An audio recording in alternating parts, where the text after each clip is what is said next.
ఉచిత IVF IUI consultation, ఉచిత ultrasound scan. 49 అంటే సంతానం, 49 అంటే సంతోషం. తాగునీటికి కష్టమే. హైదరాబాదు వాసులకు మే నెలలో కటకట తప్పదా? 2014 జూన్ 2 తర్వాత నుంచి 2016 వరకు కొంత నీళ్ళకి ఇబ్బంది ఉన్నది. ఆ తర్వాత నీళ్ళ సమస్య పరిష్కారమైంది, అనుభవంలో ఉన్నది. వరుసగా వర్షాలు రావడం ఒక కారణమైతే, రెండోది ఎక్కడైతే వాటర్ బాడీస్ ఉన్నాయో వాటిని గుర్తించడము, తాగునీరుని తెలంగాణ వ్యాప్తంగా ఇవ్వాలని ఒక ప్రయత్నం చేయడము, ఇవన్నీ జరిగినాయి.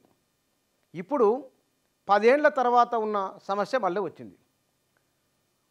రిజర్వాయర్లలో నీళ్లు లేవు. ప్రధానంగా హైదరాబాదుకు నీళ్లు వచ్చేది గోదావరి నుంచి అయితే కనుక ఎల్లంపల్లి. ఇంతకుముందుకు మనం మంజీరా వాటర్ వాడేది, గండిపేట నీళ్ళు వచ్చేవి. ఇప్పుడు గోదావరి ఎల్లంపల్లి నుంచి వస్తున్న కారణంగా పెద్ద సమస్య ఏర్పడలేదు. నాగార్జున సాగర్ నుంచి కృష్ణ వాటరు ఒక ప్రయత్నం జరిగింది. మహబూబ్నగర్ నుంచి అటు రామన్పాడు నుంచి తీసుకొచ్చే ప్రయత్నం కూడా ఉన్నది.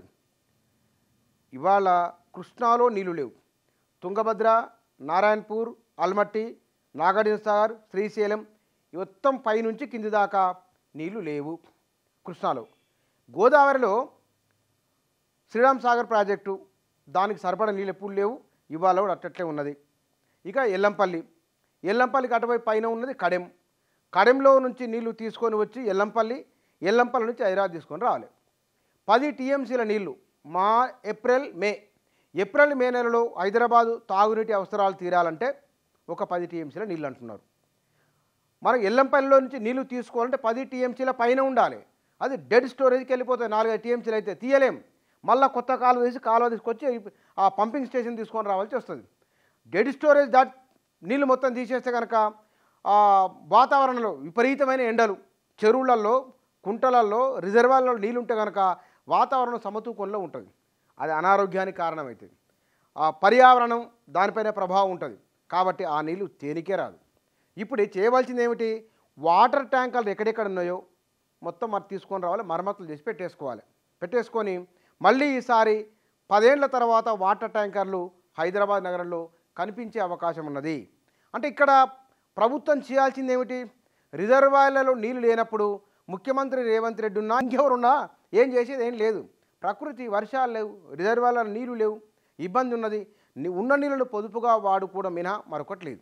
పంటలకు నీళ్ళు ఇవ్వడం అనేది మనం పాలేరు రిజర్వాయర్ దగ్గర జరుగుతున్న ధర్నాలే చూస్తున్నాం. నీళ్ళు ఇవ్వాలనేది.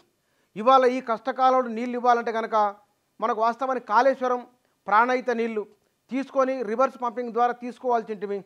ఇవాళ కరువు పరిస్థితులు వచ్చినాయి, వర్షాలు, నీళ్లు లేవు, కాళేశ్వరం ప్రాజెక్టు మరమ్మతులు ఉన్నది.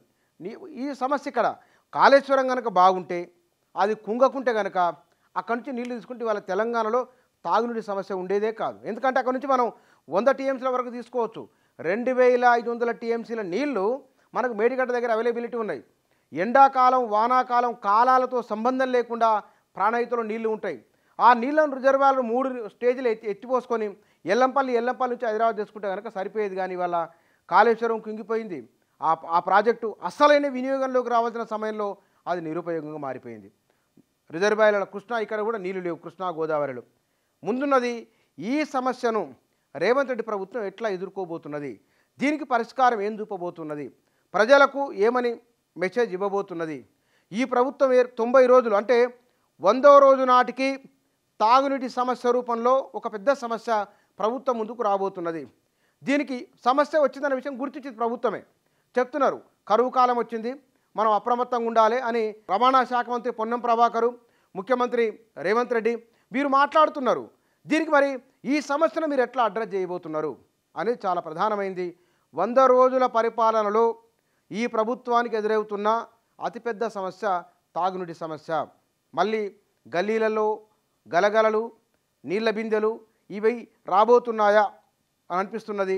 వస్తే కనుక దీనికి ఆ ట్యాంకర్లు అయినా సరే సఫిషియెంట్గా, హైదరాబాద్ మొత్తం మనకు ఇందాక 613 మండలాలు ఉంటే కనుక నీళ్లు లేవంటే 613 మండల కేంద్రాలు, మున్సిపాలిటీలు, కార్పొరేషన్లలో కూడా ఇదే సమస్య ఉండే అవకాశం ఉంది. ప్రధానంగా మే నెలలో. జూన్ తర్వాత ఎట్లాగో నైరుతి ఋతుపవనాలు వస్తాయి, వర్షాలు వస్తే సమస్య ఉండదు. ఒక 30 రోజులు మాత్రం తాగునీటి సమస్య తీవ్రంగా ఉండే సూచన ఉన్నది. దీనికి ప్రభుత్వము ప్రత్యామ్నాయంగా చేసే ఆలోచన, అధికార యంత్రాంగము పనితీరు, మంత్రివర్గము, మంత్రులు, ఎమ్మెల్యేల స్పందన సమస్యల పట్ల ఇవి ఈ ప్రభుత్వానికి ఎదురవుతున్న అతిపెద్ద పరీక్ష.